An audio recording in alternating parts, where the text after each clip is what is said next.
Hello, all you beautiful people. This is Optimistically Depressed, and I am your host, Ruth McMullen. Happy Halloween.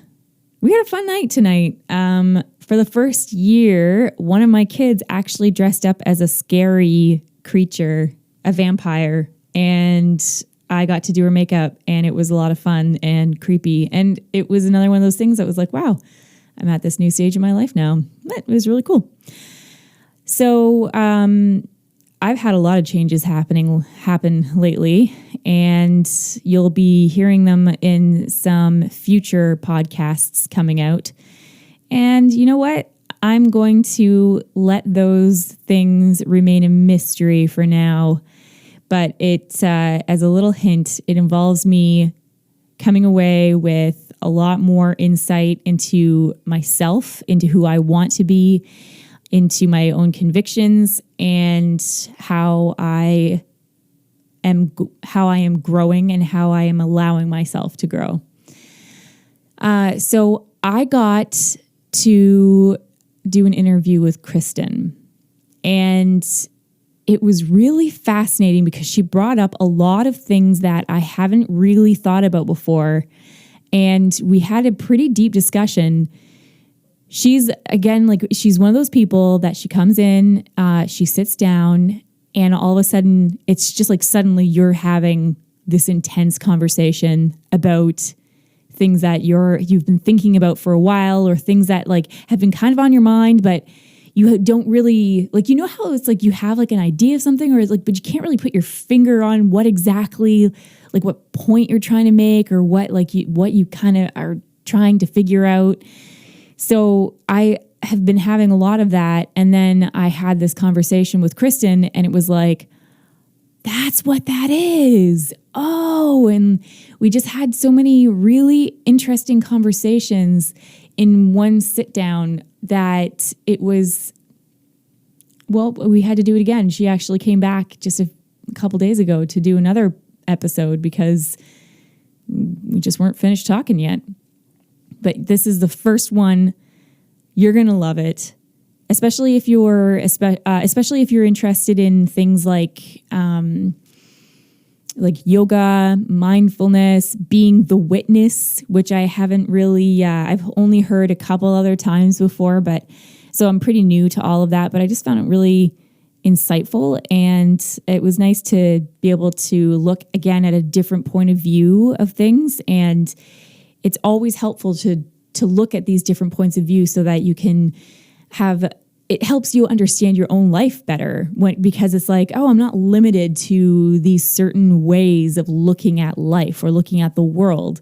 There are so many options. There's so many different ways of looking at it. And you can take a little bit from each of these different ways and put together a way that you look at life that really is suitable to you as an individual, which again, I think goes back to how we all have, like, while we're all very different, we do all have a certain something in common, be it an interest or just a worldview or ways that we function or make our way through difficult times.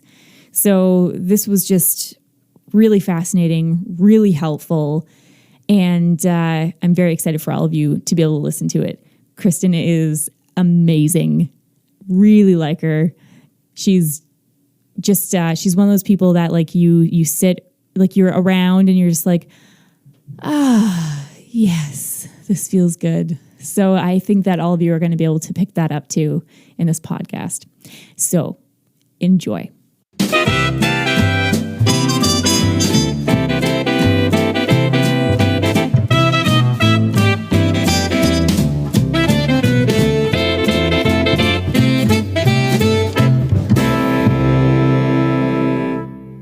Hey, everyone. Hello. I wonder if we sound kind of similar. No, we don't. I don't know. No, we don't. Okay, yeah, we can tell the difference. You can tell the difference. Because I can't tell what my voice sounds like. I'm bad at that. You know? Yeah. And hearing your voice, I don't think it's... No. You have a earthy voice. Thank you. You are welcome. I love it. I love your voice. So when I was like, hey, do we sound the same? I was just trying to compliment myself. That's all. So do you prefer to go by Chris? I like Chris. I like Chris, actually. It's become like something that I've grown into. Okay. How did that happen? How'd you grow into it? Well, growing up, everybody called me by my last name. Okay. So it was like Vokesy or Vokes or like whatever, however that came out. And then after high school, people started calling me Kristin. And I was like, whoa, even that was weird to hear my name, you know? And then people who are really close to me, like my sisters, my best friends, like my boss, like they all call me Chris now, and it's kind of endearing. Like I love to hear it. Okay, yeah. So I even will like sign some of my emails or sign things as Chris. So like, go ahead. That's cool because you signed one email to me as Chris, and so I was like, oh, I wonder if she prefers to go by Chris. Yeah, that's cool. One or the other, but yeah, Chris, definitely. Kristin. You can bring in the Vokesy, but like that is part of my past, I feel. That's okay. Mm-hmm. I find that people who go by like the short version, like Chris, like girls that go by Chris and stuff like that, like just endearing. It is endearing. I totally find it endearing. Yeah. Yeah, I appreciate it. Yeah. Mm-hmm. So, okay, I'm going to call you Chris. I love that. Cool. How you doing, Chris? I'm great. I'm excited to be here. I'm excited to have you here. Yeah, it's my first podcast. Yes. So thank you for having me. It is such an honor. I tried to flick my hair, but then I was like, no, that doesn't really go with what I'm trying to say or communicate here. But it is. Right, like, cool. I definitely reached out to you because I love, like, the idea of your podcast and what you're talking about and the fact that you're talking about these things. Cool. Thank you. So it's a privilege to be here. Oh, my gosh. There we go. Thank you so much. Yeah, and you want to let's talk about mental health. Let's talk about all that crap. Let's talk about your story. Let's hear it all. Okay, like let's lay it out here. Let's just lay it out. Well, I mean, as I believe we probably all do, we all kind of inhabit some form or have some form of mental health issues or complications or relationship with mental health. Yes. And so I definitely do. And I think my entire life has been a journey of like, how can I learn more about it within myself to grow? And then it's come to a place where it's like, okay, now can I share? Like, how can I like share that, you know, my journey through mental health? Because it definitely has been very present, like a lot of my childhood. So when I was 8 years old, just to give like a little chronological timeline, is when I was 8 years old, my parents split up. Okay. So that was like a huge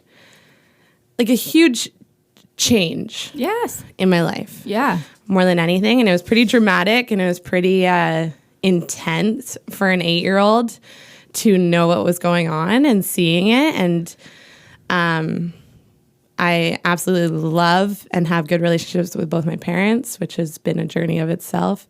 But nothing was hidden from us. It was all just like, we knew everything that was going on.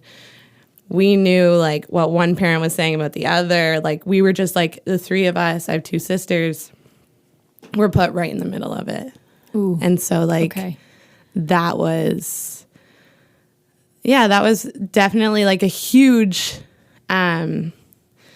piece of not where it began. Like I don't want to blame it or anything, but it definitely was a big part of my life. And then at the same time, like I was the middle child. I was the sensitive child. Like I was the one who was just like cries over anything and everything. Yeah, that was me too. Yeah. And so like not even was I bullied by my sisters, like being picked on by my sisters, like it was being translated into the playground. Like I was picked on for like, I don't even remember at this point, you know, but like I was definitely like an easy target because I was sensitive and I was vulnerable and like open.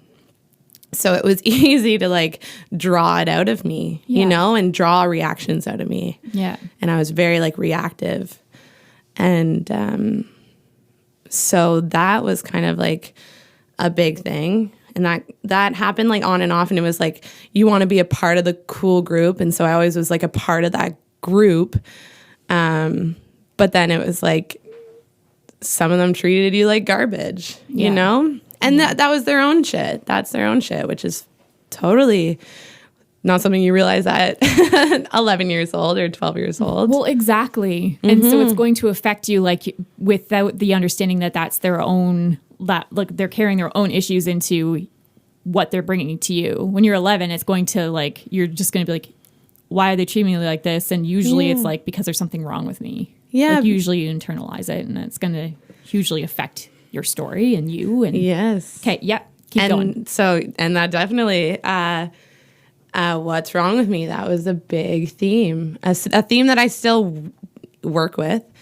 So then between the bullying and then like going home and wanting to be homeschooled and wanting to like, not even knowing what it meant to take my life, but saying I wanted to take my life, you know, like to my mom. Like it was just like, how could, like I think about my little self and I'm like, how could she want to? Like, I just want to hold her. And then when I was 15 or 16, my best friend committed suicide. And so like, Oh my God. that was kind of this, why me? Like, you know, like why me? Why is this something that I deal with, like have to deal with? And I had met her the year before and we were just like inseparable, like immediately, like the best of friends. Like I love her so much still, you know? And that was hard. That was like super hard. And it was weird because I was even like, I couldn't even see her being past 15 years old. Like I couldn't even see her, but I just was like, she made such an impact in those 15 years on so many people. Like she was the life of the party. Like she just like every single person, like her funeral was incredible. Like the amount of people who showed up, it was like a huge church, but then the gym was filled up and they had to like have a TV or like a projection in that room. Like it was just like the whole city showed up for her. Wow. Because she was showing up for everybody. And I was like, honestly grateful to be so close with her. Like I ended up speaking at her funeral. Wow. And so that was like a huge shift in my life at that point. And that led down to a lot of like depression and mental health issues. Like I don't know if I was ever, like I remember going to the doctors to, I don't know, like it was to get out of my exams because I just like couldn't do them. Yeah. And so like, I don't know if they were like, you have depression, but like it was definitely something that I was working on. And I was going to bereavement. I've gone to counseling since I was like 8 years old and like seen therapists since then. Yeah. It's always been a part of my life. Mm-hmm. And then moving forward a little bit, like I put on a lot of weight after my, like Becky passed away. Yeah. And that was also kind of a thread through my whole life, was like not good enough because you don't weigh a certain, Oof. like, you know, like I know I struggle with that too. Yeah. like, and so it was a thread, and then it kind of like balled up when I was like 17 or 18, because I lost, like after high school, lost like 60 pounds. Whoa. And, you know, and every single person's like, whoa, don't waste away. Like, you know, like everybody has something to say. Like, it's not like, oh, good for you. Like, yeah, of course that did come. But like a lot of people were just like, I don't know. It just brought up so much like concentration on weight and the importance of it. And even to the side of like, that's amazing that you lost all this weight. And it's like, was I not as amazing before I lost the weight? Like, and I had started college after I'd like lost all this weight. I did like a Tough Mudder marathon, like worked so hard to like to be this like body. Yeah. And then once I started school, I just started like eating compulsively. Yeah. And food was always my vice, I think, growing up. Mm-hmm. And I completely like started going through like these binge episodes. And I knew immediately when I started it, I was like, I don't want to be doing this. Like, I told people immediately that I was doing it because I was like, I don't want this to be my, like, what I do. Like, I don't want this to be my life. Mm. And I think that really is what shifted me into the path that I'm on right now of like spirituality or to where I am now, where as a yoga teacher and a meditative teacher and all of these aspects, it was like that shifted of being like, I am tired of feeling this way. Mm. I am tired of like other people's limitations and blocks being projected on me and me taking them in as my own, you know? Wow. Yeah. And so I'm 26, like going to be 27. So from like, I guess almost in the last like 8-9 years has been the journey away from that. And it's wild to think that it's been 8 or 9 years because it was like, I remember at the beginning being like, knowing that, okay, you have this much trauma, like this from the time you're 8 years old, you have this much shit, you know? It's not going to take a day for you to like flip it. No. Yeah. Right. Right. And then to see that I'm like, whoa, I'm like 8-9 years on the other side and I'm still working with it all. But right. But you're making progress. Yeah. Moving forward. Absolutely. And to the point where I can like help other people, where I am helping other people. And it's like reflecting in the way I like how far my grasp is and how far I can like reach out in the world, which has been like, I feel like this like internal journey, this internal, like, this is what you're doing. This is what's going to be done. Yeah. Mm-hmm. So it's something that you are like, this is a calling that's deep within you and you are pursuing it. And then as a result, you're finding this like, this is like absolutely a certain kind of completeness to your life or something. Yeah. Yeah. And it's coming like really full circle right now. Things are actually like incredible. But it absolutely is. It was, and it's like, you know, when you're like called to do something and you feel it within you. And I was always like, how's it going to happen? When is it going to happen? Blah, blah, blah, blah, blah. And like freaking out about it. Yeah. And I'm just like letting it happen. And this year has been incredible. Yeah. So much growth, so much expansion. Amazing. And it's just continuing like every day. And like the decisions I make and it's really like reflecting out and it's like cool, like it's happening, like everything that like I want to be able to do and that I wanted to be able to do from the time I was like 18 being like, oh, I'm gonna change the world. It's like, whoa, okay, like you did the work of, you know how they're like, you have to change yourself before you change the world. Yes. It's like you've been doing the work on changing yourself. Like you've been disciplined and you've worked to have high standards of what it means to like live a meaningful life. And now you're like, it's actually coming out. And now it's coming out. Yeah. That's amazing. Yes. Thank you. So now I have questions I want to ask you. Yes, absolutely. And I'm still working on these questions, but I have been putting a lot of thought into them. And I think that the reason why I came up with some of these questions is because I think that there's something that can apply to everyone and that they would be good advice for people that have had similar struggles. Mm-hmm. And I think to be able to hear the point of view of several people, even on the same topic, it's so helpful because everyone is different. Everyone's going to find healing in a different way in different situations. And so one thing that I want to ask you is what scares you? Okay. Gonna have to give me a minute. Yeah. Because I think like growing up, I remember being like, I don't have fears. Yeah. You know, like I'm always ready to like jump into things. Yeah. You know? And then that's like on the physical realm. And then you're like, oh, okay, no, there are like a ton of like mental fears and like emotional fears. Yeah. And so I think like right now,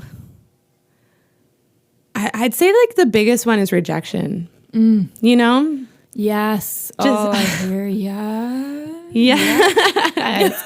Right? And it comes back to this idea of like not being good enough. And like there's something wrong with you. And that's like an embedded fear that I'm like really working through and like working to dissolve like actively right now. But that's it. Like especially when it comes to like romantic relationships. Yeah. Frig. Like Oh my gosh. Like I can't imagine. I was one of the lucky ones that got married at 19 and Sean's awesome. So like, but I mean like, but it's funny. Sean and I've been married 13 years and you think that would be enough time to like start to kind of get over like being embarrassed by like showing certain parts of you to this person or thoughts or something stupid that you did and that kind of thing. But every now and then I still find like, I'm kind of like, oh, like the other day I was like, oh, Sean, I have to tell you something and I'm embarrassed about it. And he's just like, okay. And then like I tell him like something that is not really that embarrassing, but I just feel like I want him to be impressed by me all the time still. And and then like in that is just that it's still like you have this fear of rejection. Like what if it turns out that I've unwittingly tricked this person for this long and they're going to finally see what I really am. And it's going to turn out that they don't really like me that much. Like, I think that it's something that like you're going to have that fear of rejection and it's not going to matter if you are accepted or not. It's something that you have to work over, like through yourself before you're going to be okay with being rejected. Like, yes. Yeah. Yes. And it is something like nobody, like, everybody could accept you, but if you still have in your head playing this like story of like rejection, then you're like definitely not going to believe it. Like it's you're going to shut it out either way. Yeah. And it is something you totally have to like work through on your own to be like, I am enough. Like because like romantic relation, it's like seems like in my life like I've been able to like do things. Like I'm like I can get things done in my life. Awesome. If I want something, I'm like, cool, that's mine. Like I can get it done. Awesome. And then romantic relationships, I'm like, no idea what's going on here. Like something is wrong here. I don't know what's going on.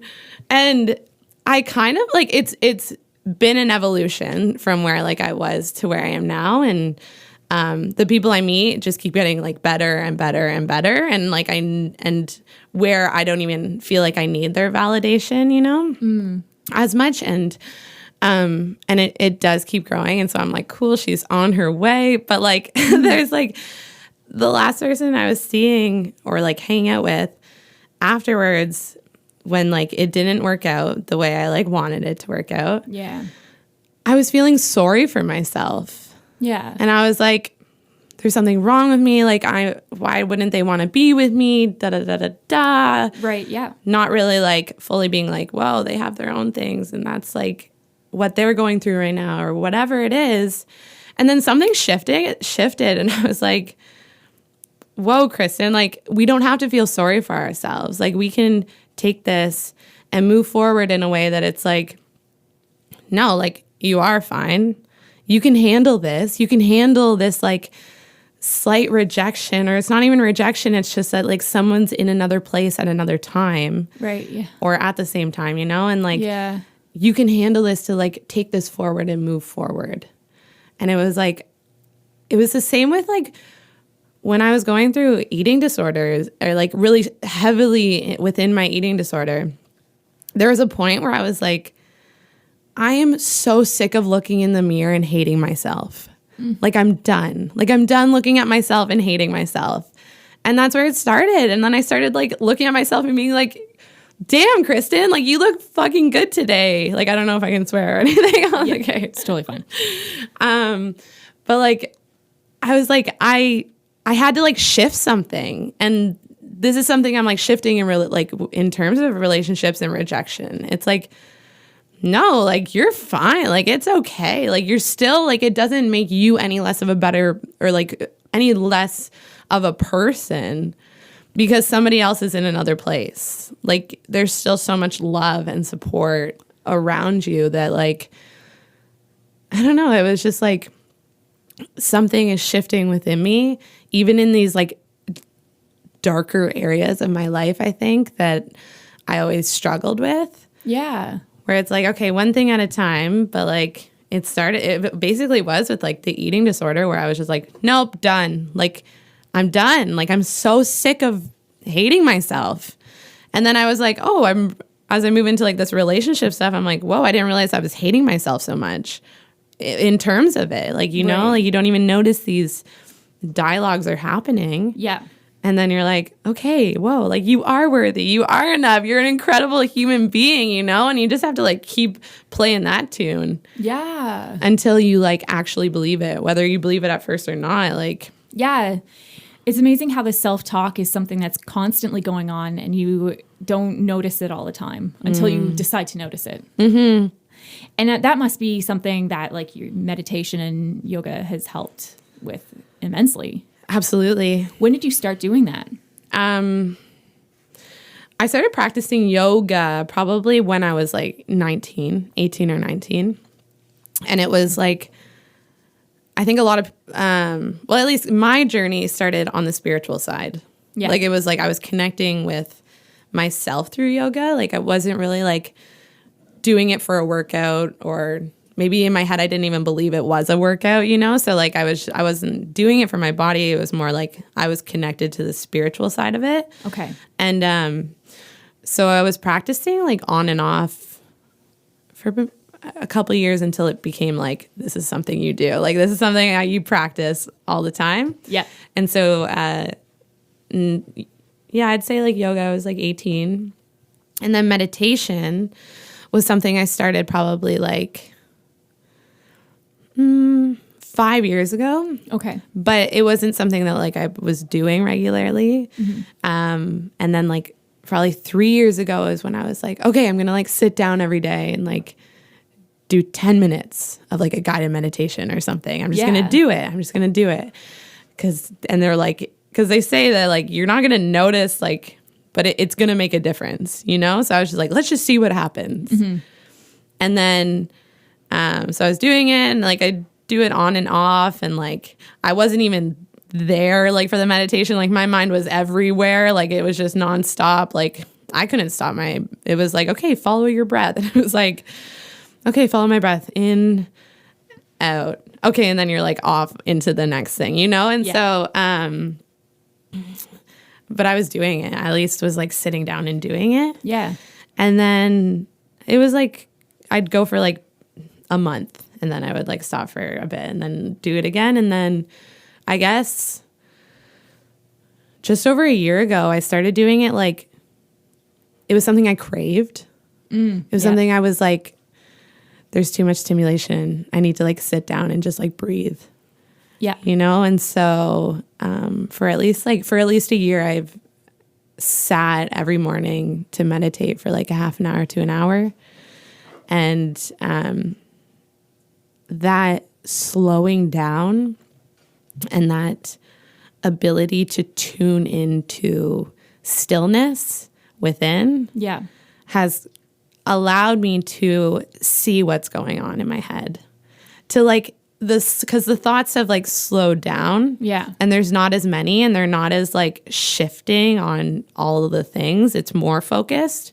So meditation has definitely like focused the thoughts a little bit more. But it's not saying that they've like cleaned them up. It's like that's still something I have had to do and do actively. But definitely the meditation has like helped me to be able to like recognize like, oh, you're thinking this thing. Like you're thinking about this. Maybe you want to adjust how you're thinking about that or shelf that thought. Yeah, absolutely. I was actually doing a meditation this morning. I have the Calm app. So I do, because I'm not a professional meditator. Hey. Just put it out there. any meditation is better than no meditation. Right? That's Yes. what I figure. So I have the Calm app. I was doing the meditation this morning, and it was called Witness, and it was talking about how when you're feeling these like different emotions, like stress or anxiety or anger or sadness, you can step back from it, and instead of being like, I am sad, you could say, I am experiencing sadness. And it's funny how when initially, like, I just know that for myself, if I would have heard that even a couple years ago, I would have just been like, what? Like, that is one of the dumbest things I've ever heard. And now I'm like, oh, that actually totally makes a difference. When you're kind of like separating yourself from that emotion, from that feeling, because then you're kind of like you are able to more clearly look at it and actually do something that's going to be healthy with that feeling or emotion, instead of, pushing the eject button on your life. Yeah. And just like continuing to like fall into that trap or fall into that hole of like the spiraling down, which is so easy to do. So easy. And the thing is, it's like, it's also so easy to go to the other way if you have something, because you can attach yourself to the highs and you can attach yourself to the lows. And it's, ooh, I like that. Yeah. And it's kind of about being the witness throughout it all and being able to like pull back and be like, take a breath. Be like, okay, that was a good experience. Or like, oh, that was not so good. But just like coming back to center. And it's funny that you say the witness, because that's like huge in the work that I do. Okay. With myself, or how I teach yoga. Yeah. Or whatever. Because that was like a big teaching in my training as well, was being the witness. Like, we are the witness, and we are the witness to the thoughts. We are the witness to the emotions, to everything we're feeling. And we aren't that at all. And we can like untie ourselves from it, because we're kind of like, I was reading this book called The Untethered Soul by Michael Singer. And he talks about it as like you tethering yourself to these thoughts and feelings. And you kind of, and the more you do it, the more you do like create this narrative where that's the case. Like, whatever the thought is, that's what your reality is, instead of being able to like step back and take a breath and be like, oh, I'm experiencing sadness right now, and that's okay. Like, I can handle it. This will pass. Yeah. But I don't have to like hold on to it and make it like who I am. And that's actually been a huge lesson that I've been learning recently. Mm-hmm. And it's funny because it's something that you can hear and talk about a lot, but it's something that you don't actually understand until you decide that you're going to understand it. Or like, I don't know if there's just a certain journey that you need to take in order to properly be prepared to make sense of it, or what it is. But I've recently been coming to this point where it's kind of like, I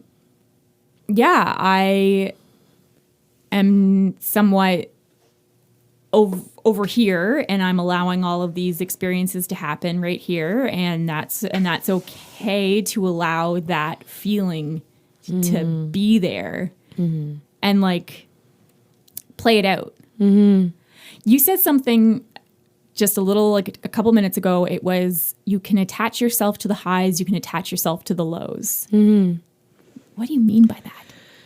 Well, so our life is like a sine graph, like it's always going to be up and down. Like, that's part of being and having this human experience, is that there's going to be the joys, there's going to be the sorrows. Yeah. There's always going to be a mixture of the two. It's not going to be one or the other.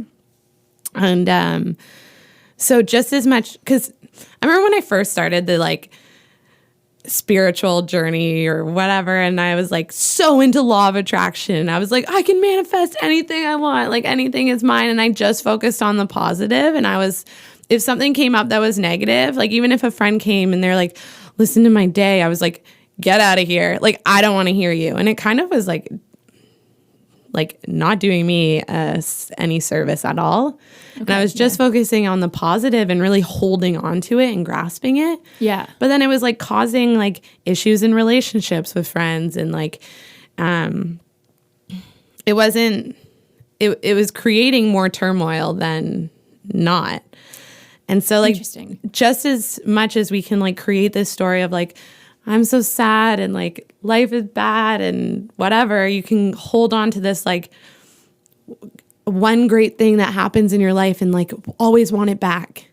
And it was like, that was just a passing experience. Like everything is just a passing experience. Like they're all just clouds that are kind of funneling through. Oh, yeah. And if you attach yourself to it, you're just holding yourself from being present and holding yourself from being able to be open to opportunities that are coming. You know, it's like, okay, that was like a really, really good thing that happened, but like take that experience and see what comes from it. Like see how it can grow and expand and how you can like bring in more good experiences. And I think I've been doing a lot of work or I've thought a lot about these like highs and lows and how it's like there are like in Buddhism, I believe they talk about like the 10,000 joys and the 10,000 sorrows. Okay. And we're all experiencing them. Like there's like not a time where you're not gonna like have some experience of like one of them. Yeah. But they're the things that are in front of the witness, you know? It's like you're still just like back here.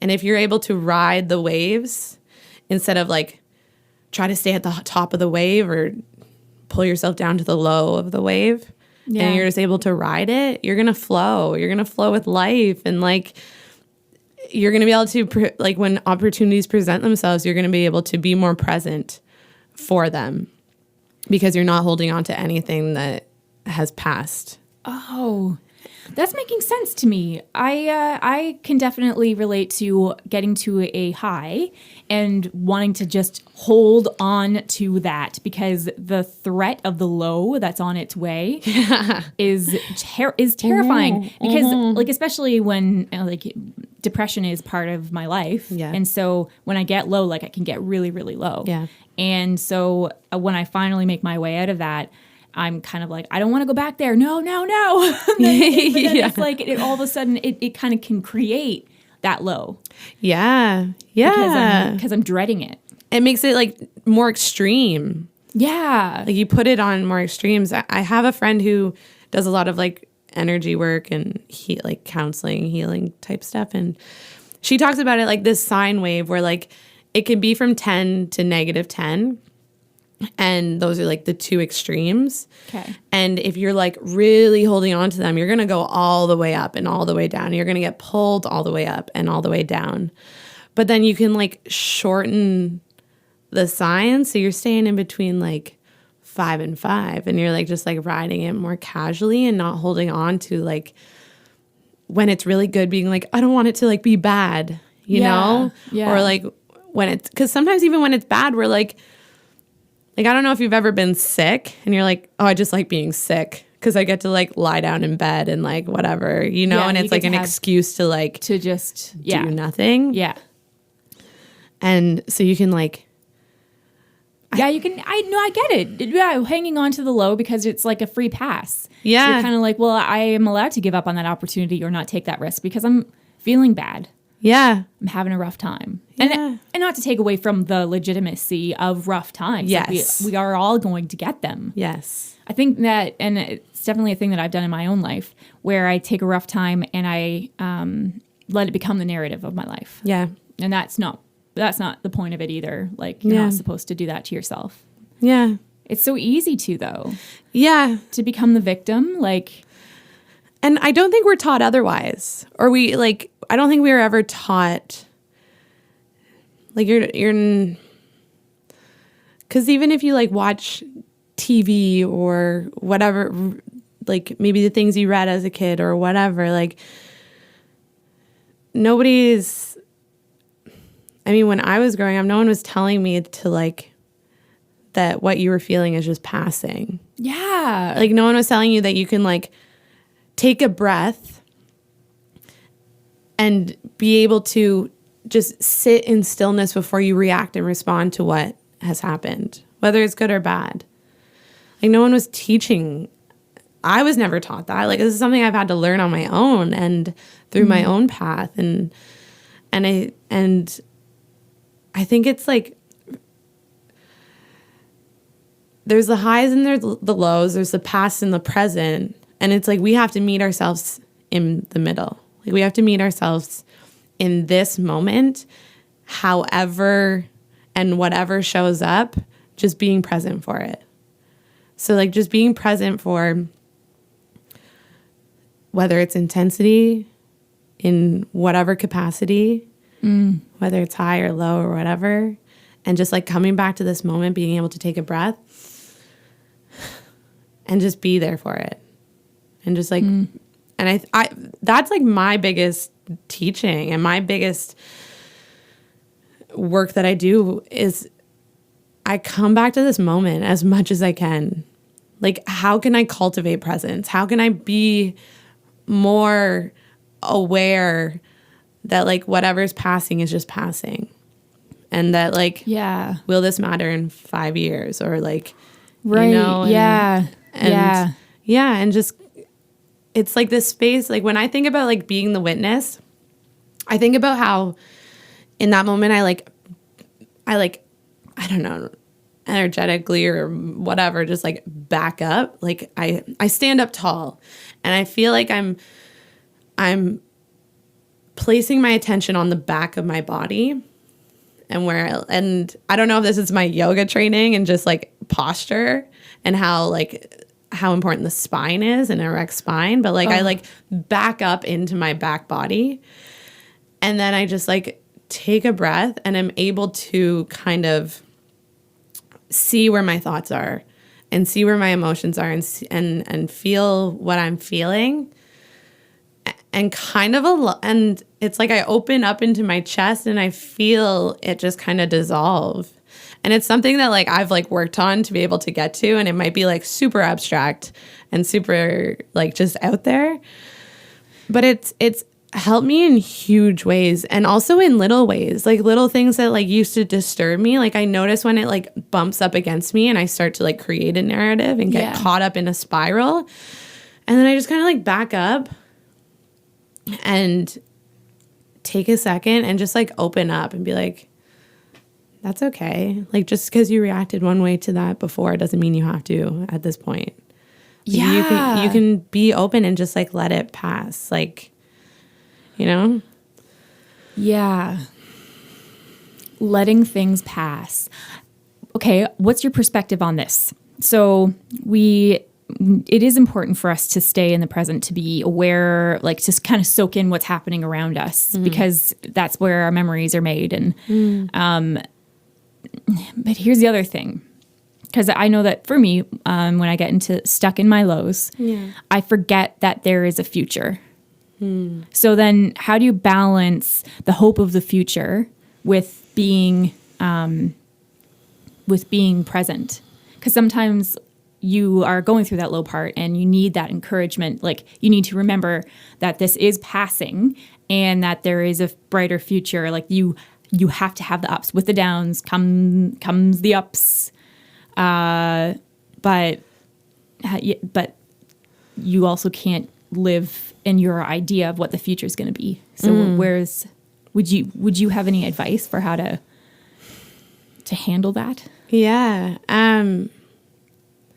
Because I feel that like I generally am a very optimistic person.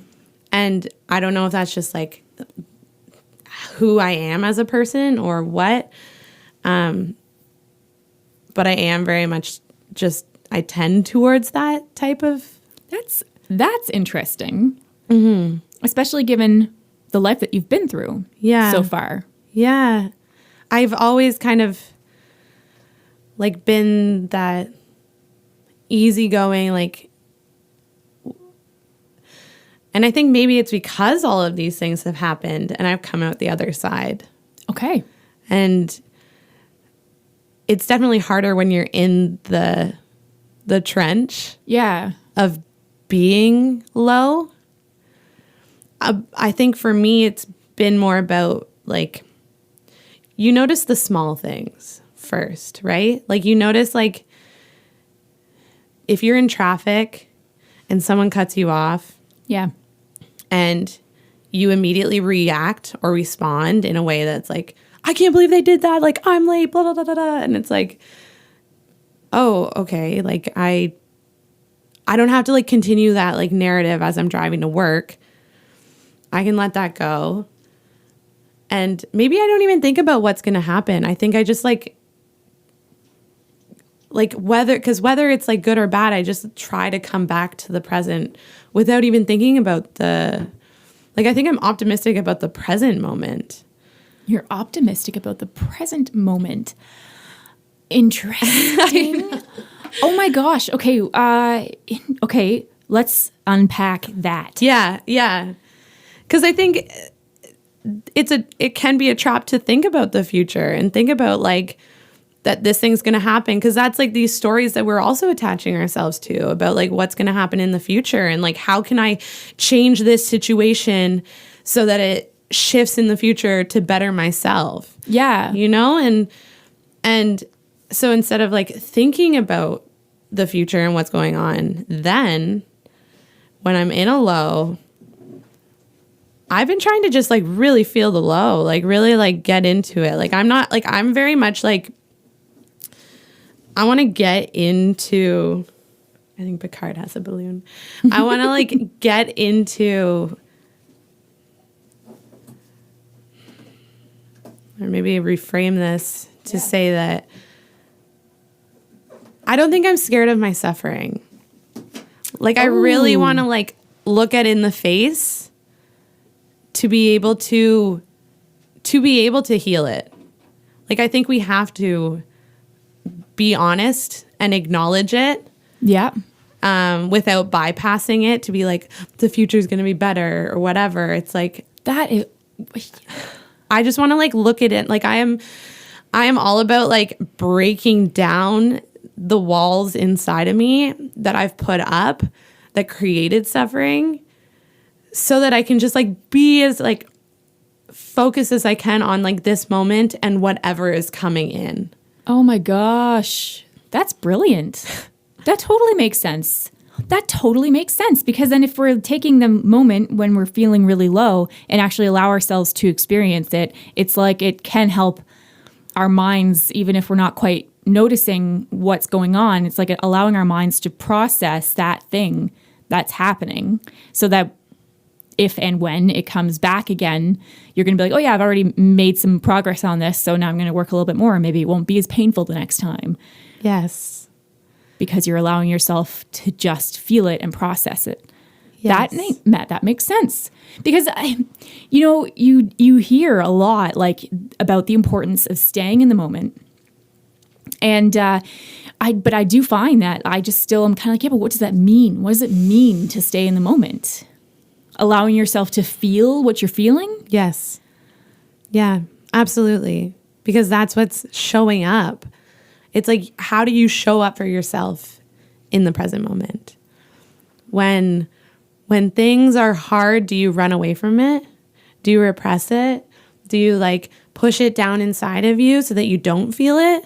Instead of, or even do you vent it out and put it on other people? It's like, when things are happening, like to be able to like sit with it and acknowledge the feelings that are coming up and acknowledge what's going on and acknowledge that this is like not how you want to feel, or this is not ideal, or what, like this is sad or depressing or whatever. Like really sitting with it, like really, and like looking at it, like being that witness and being like, oh, okay. And I think the biggest thing is like, until you stop breathing, like you're alive, like you're gonna be here. And so like you can handle whatever shows up. And it's, if you look all over the world, people are handling whatever's showing up for them. And some people are being dealt horrible storms. Yeah. You know, and it's like, how do you show up for yourself? So are you able to like sit with it and acknowledge it and be like, okay, I'm going to hold space for myself, soothe myself, hold myself, and feel the storm pass?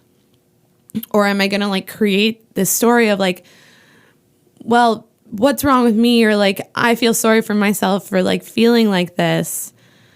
And then like all you do is just continue that narrative of like being in that storm. But like the storms are going to pass. And like you said, like the more you're able to like sit with it and acknowledge it and like cleanse it away or clear it away. Ooh, I like that. Yeah. Okay. Then it the storms get like easier. Like this is how I feel with like relationships, which have been like this like anomaly. I don't even know the word, but like my whole life I'm like, I don't get it. Like I feel like an incredible human being, but I don't know why I'm not attracting romantic partners, you know? And that was like my narrative growing up forever. And then it's like the more I'm able to sit with like whatever shows up in each relationship that has like thus far, it gets easier, and I'm able to like attract better partners and attract even just more interesting people into my life. Okay. And so that's where like it's showed up for me from whatever's coming in the future, from me being able to like acknowledge in the present what has happened and being like really, really honest with myself, really honest with how I'm feeling, even if it is very like feeling sorry for myself or feeling very depressed or anxious or stressed or Okay, I've got another question for you. What about when you're allowing yourself to feel this feeling, and then like where can you tell? Because I know that starting over for a second here, because this is something that's obviously coming from a personal place. When I feel these negative emotions from situations that are happening, especially in the relationships in my life, I will go into problem-solving mode. And so I'm like, well, what do I need to say to this person? What do I need to do in order to turn this around, to fix it?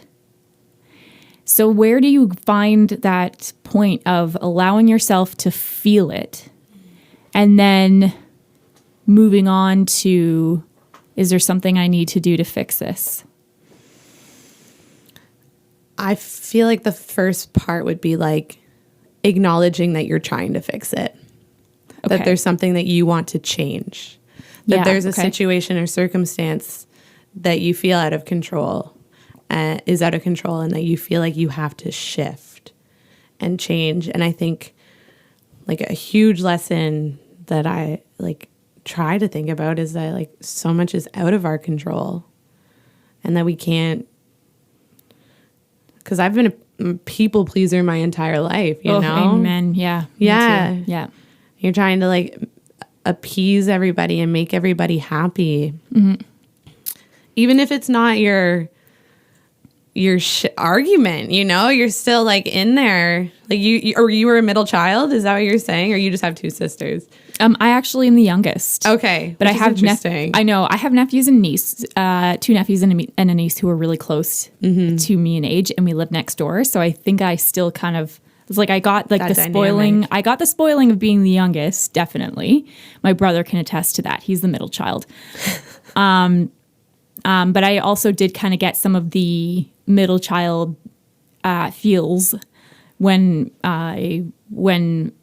my nephews and niece came along, because they were a part of the family too. Yeah. You know, like we were so close in age that it was like, we were more like siblings than. And so you kind of had that like peacemaker, like you tried to make the peace. Yeah. And that also happened as a result of the dynamics of my parents' relationship, like the way that my dad was. And because he was diagnosed with schizophrenia and bipolar disorder. So there was a lot of like needing to kind of like save the situation, you know, like things are spiraling out, and it's like, all right, we got to get in there and like do whatever. What do I do to fix this? You know, kind of thing. Yes. Yeah, absolutely. Oh, and like, if that's something you've been doing since you were a little kid, right? It's like, you're still going to be trying to do that until you realize that you're doing that, and to be able to like even acknowledge it, because it's not easy to just like stop it or shift it, you know? And I think in those spaces where if you can like step back, be like, okay, my brain or my thoughts are trying to fix this situation. Yeah. And they're not going to do it. You know? I think it's just like in a big, like, wow. I really don't think, because I've been there so much, and I saw how like my thought process in the last like little relationship or whatever hangout with this person was like, I got so in my head about it that I think I ruined it. Like, not ruined it, but like I think that I like shut it down.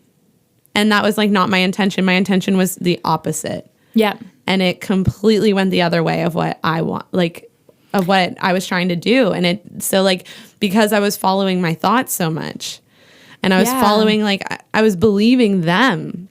And our thoughts are just trying to like protect us and save us, and they've done their job. But it's kind of like in the Untethered Soul, they talk about how like we have our fight or flight, and like, so we used to have to like protect ourselves from like, we needed shelter, we needed food, like we needed these basic necessities, where now we, for the most part, we have them. But we still have these modes of protecting ourselves, but they're in our brain, you know, they're in our thoughts that we're feeling, or thoughts that we're thinking, and like what we're feeling and our emotions. And it's like, in my experience, they can be a disservice. Yeah. They can really, and I saw how it kind of like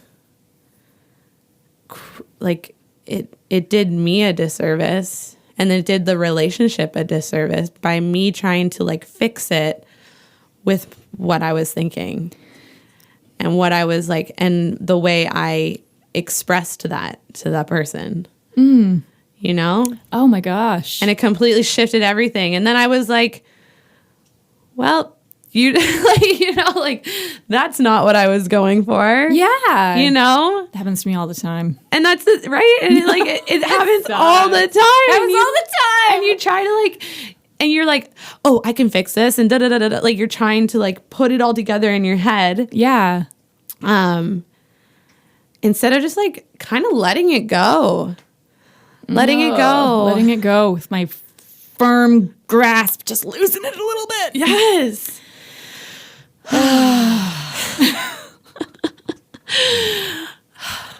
my gosh. Yeah, I think, and I don't even have the vocabulary yet, or the experience yet to fully even get into that stuff.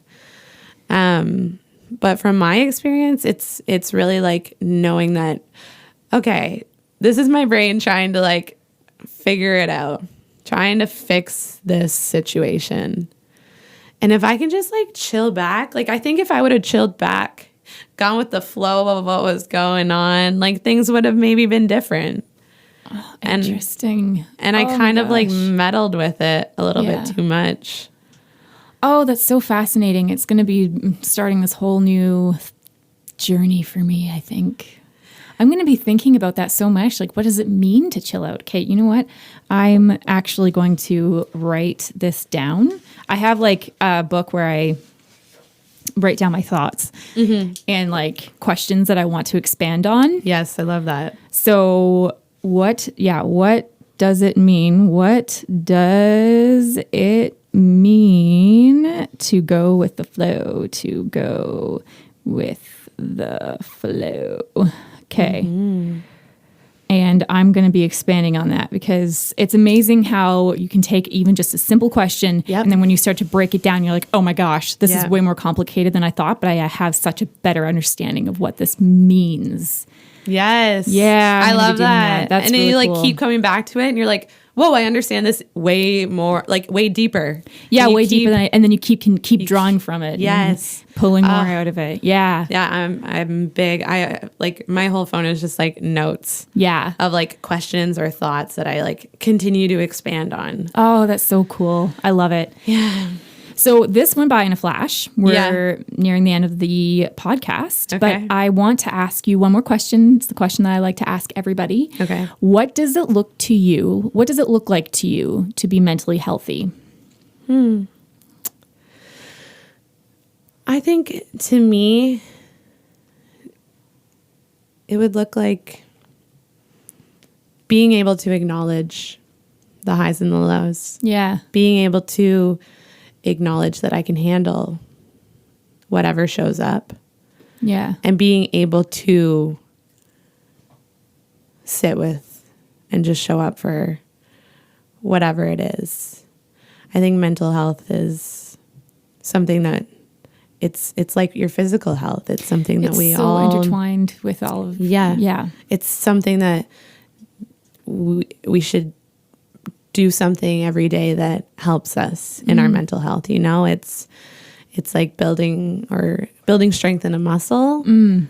I believe that we can like build and this capacity for a healthy mental space. Oh yeah. Yeah. Yes. Yeah, that's good. This has been an intriguing conversation. I really liked that. You really did help bring more perspective on situations in my life and help me understand some things better. That was really good. Thank you. Man, 26, 25, 26? 26. 26. Wise beyond your years. That's good. Very good. Yeah, I hope to be able to do it sometime again. Yeah. Yeah. Yes. Yeah. Well, I'm going to have you on again. We're going to talk about this again. We're going to expand more. Yeah, there's definitely, like, we're just hitting the surface here. Right? Yeah, we just scratched the surface on it. People are we're like, just getting started. It's a little abstract, but we'll get into it. We'll get into it. Oh my gosh. Yeah. So everybody just know that Chris is going to be coming back. Yay. I can't wait. Awesome. Thank you for taking the time to come out here. It was funny. When I got your email, I was talking with Sean about you, and he was like, "Yeah, no, I know about her," and he was like, "She's like she's really cool." So yeah, your reputation precedes you. Oh well, I appreciate that. I'm that. like really thrilled that you took time to come out here today, have some hot apple cider, and what more? Yes. What more could you ask for from an October morning? Right? Hot apple cider, nice conversation. This was a really nice conversation. Yes. So thank you. Thank you. And everybody who's listening, thank you so much. You make this happen. You help make this happen. We want to hear your thoughts too. If you have any questions or anything that maybe you would want us to expand on or, I don't know, discuss, the next time that we get together, let me know. Send me a message. And just know that wherever you are, Chris and I are just sitting here loving you. Yes. Yeah. Yes, we are. Yes, we are. Have a lovely morning, afternoon, evening, night. I'll be talking to you again soon.